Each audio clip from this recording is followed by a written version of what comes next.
ofrezco la palabra a la secretaria Arias. Muy buenos días, muy buenas tardes para quienes nos están siguiendo en España. Espero que esté recibiendo bien. Quisiera dar la bienvenida a todas las embajadoras, embajadores y amigos que están siguiendo este debate, este conversatorio. Y en concreto quiero dar un gran abrazo telemático a nuestra embajadora a Carmen por la invitación a participar en este evento y por las palabras que ella ha pronunciado, que han enmarcado muy bien tanto el problema como la voluntad del gobierno español.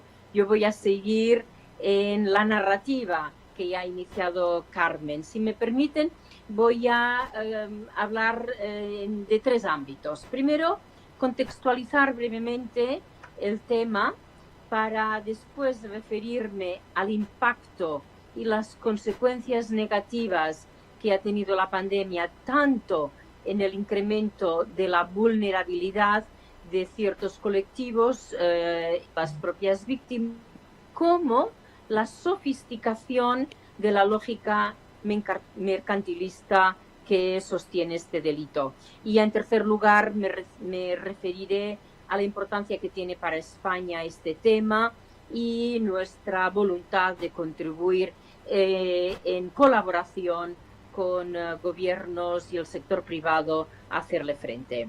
Primero, déjenme comentarles que la trata de seres humanos sigue arraigada en nuestras sociedades. Está integrada en el sistema económico y se beneficia de la actual regulación de los mercados laborales y financieros. Por desgracia, la trata sigue siendo una actividad relativamente normalizada e invisible en nuestras sociedades. Según datos de la Organización Internacional del Trabajo, se estima que los beneficios de la trata ascienden a 150.000 millones de dólares anuales, ya lo ha dicho la ponente de Estados Unidos, pero de los cuales yo creo que hay que separar. 99.000, casi 100 millones, provienen de la trata de personas con fines de explotación sexual y 50 provienen de la explotación laboral forzosa. En contraste, de un total de 11.800 personas que fueron procesadas en distintos ámbitos de la justicia, pues se condenaron solamente 9.500. Es un alto porcentaje, pero lo que nos lleva también a concluir que muchas de las personas procesadas no tuvieron el reclamo de justicia que se requiere en estos casos. Las ganancias de la trata se estiman al alza debido al aumento de las actividades de trata con fines de explotación sexual.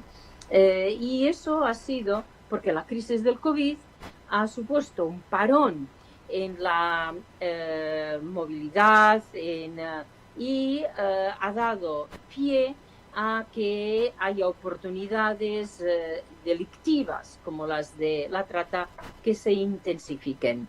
Para entender esta correlación tenemos que analizar la trata como un negocio, como el negocio que es, y por tanto el principal motor de estos crímenes es la ley de la oferta y la demanda.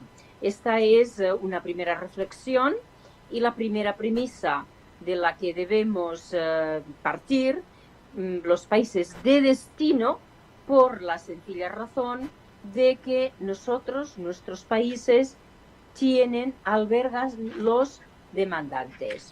La evidencia está en que durante el confinamiento y las restricciones de movilidad, la trata con explotación sexual se ha aumentado, se ha digitalizado muchísimo nuestra actividad, las horas pasadas en Internet, tanto por parte de consumidores de productos y servicios frutos de trata han aumentado.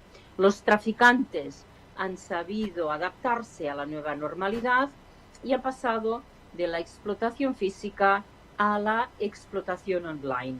No obstante, la lógica mercantilista sigue siendo la misma y los traficantes siguen haciendo negocio con la vulnerabilidad de las personas, y la sola cuantificación de esta actividad delictiva nos demuestra que estamos ante un negocio, yo diría, un gran negocio. En segundo lugar, la trata con relación al COVID. Como en otros aspectos, la pandemia ha tenido efectos particularmente negativos, y en este caso también en la trata de seres humanos, y estas consecuencias negativas derivan de las medidas restrictivas. La pandemia nos ha confinado y nos ha limitado la movilidad. También hay efectos el caso como individuos que son más vulnerables, que con la pandemia se han convertido en más vulnerables todavía. Yo diría que estos sectores son las mujeres, los niños, las minorías sexuales y de género, las personas que viven en situaciones de emergencia humanitaria, las personas con salud mental o adicciones, personas en situación de precariedad y de pobreza. Todos ellos son datos de la Cruz Roja y de la Media Luna Roja internacionales. Y asimismo, el impacto de la pandemia en la economía mundial, que ha aumentado la vulnerabilidad de determinados colectivos, que son precisamente los que trabajan en los sectores informales, que a su vez son los de ingresos más bajos. Según la OIT, la Organización Internacional del Trabajo, el 42% de las trabajadoras del sector informal corren un alto riesgo de ser víctimas de trata, frente al 32% de los hombres en la misma situación. Las consecuencias negativas también afectan a las personas que antes se encontraban en situación de precariedad laboral. Y otro dato de la OIT, hasta 35 millones más de personas que antes de la pandemia podrían encontrarse en situación de pobreza laboral en estos momentos.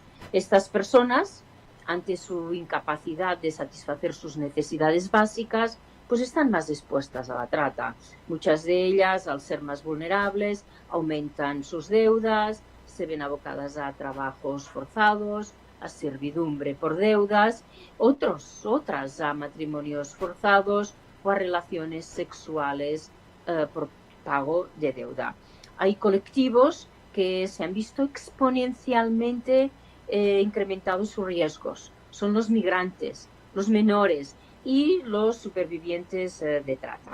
Dejadme comentar, queridos amigos, una serie de puntos con respecto a España.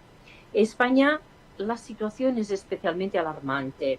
Yo creo que hay que ser muy sinceros y admitirlo. Yo lo quiero hacer delante de todos vosotras y vosotros.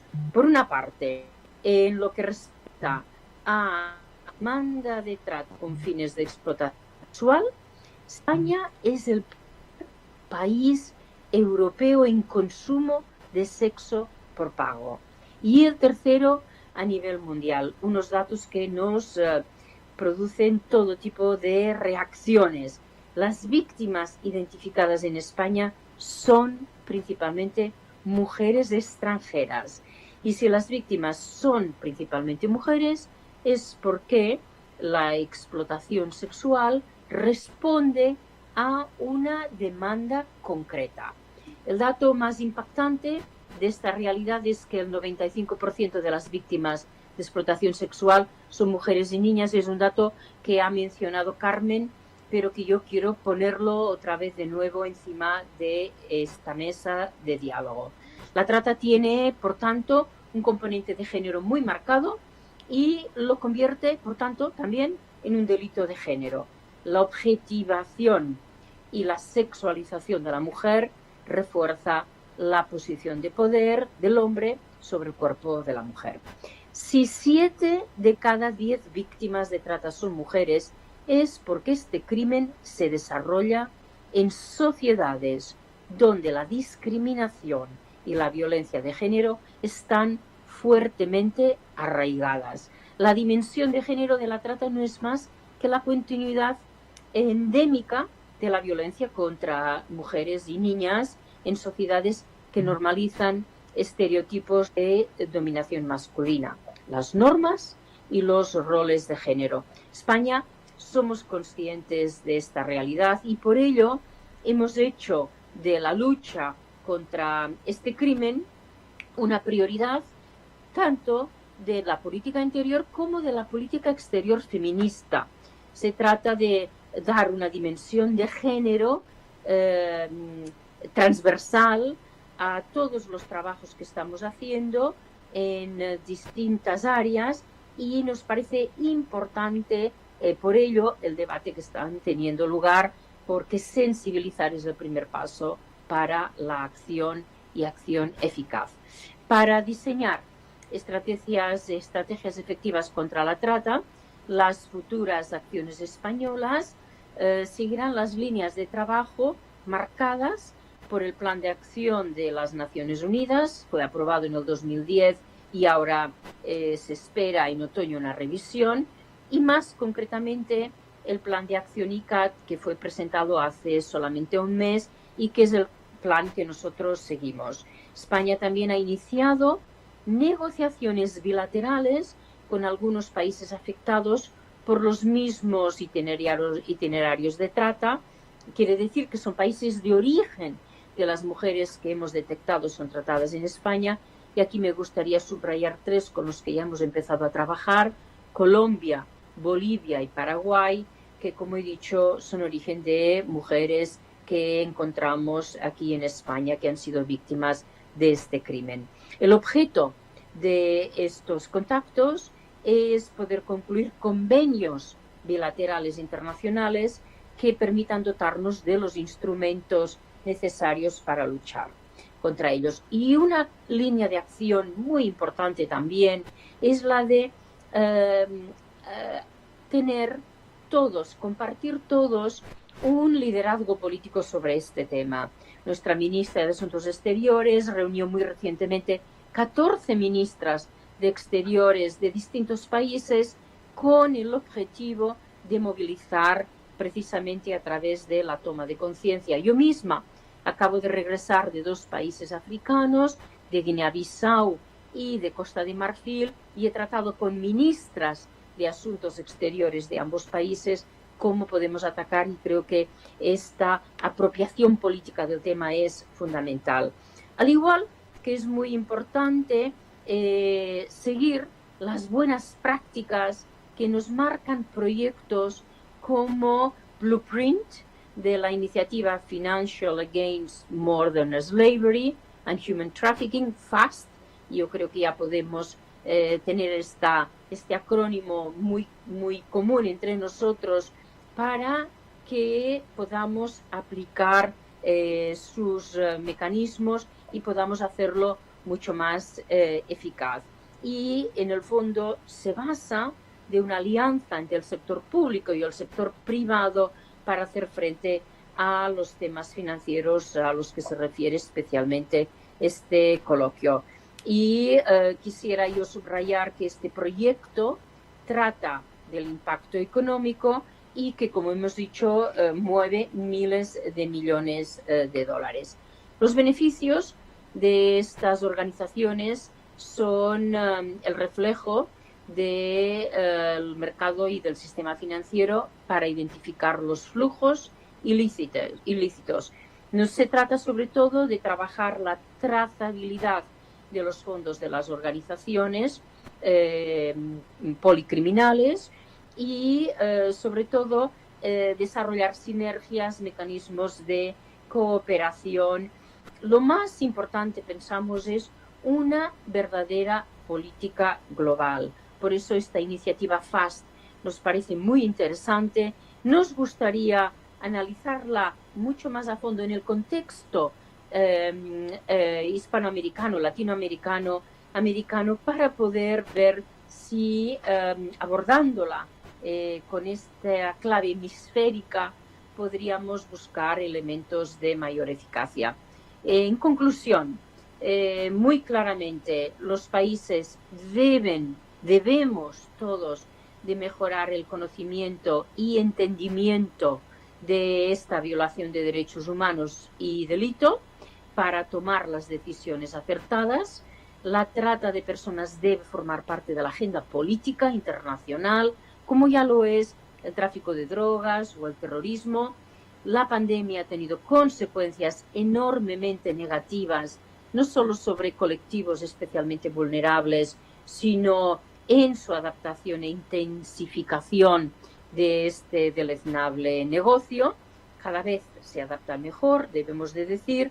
España y el compromiso con esta política exterior feminista es claro y buscamos alianzas para ser mucho más eficaces, y nos interesa no solo contribuir al debate, sino también a la lucha contra esta violación de derechos humanos. Estamos convencidos de que trabajar conjuntamente es la solución. Muchísimas gracias por invitarme a participar en este conversatorio, y me quedo gustosamente para seguir las intervenciones de los otros panelistas y de los otros ponentes. Muchas gracias, moderador. Muchísimas gracias, secretaria, por compartir con nosotros la perspectiva de España.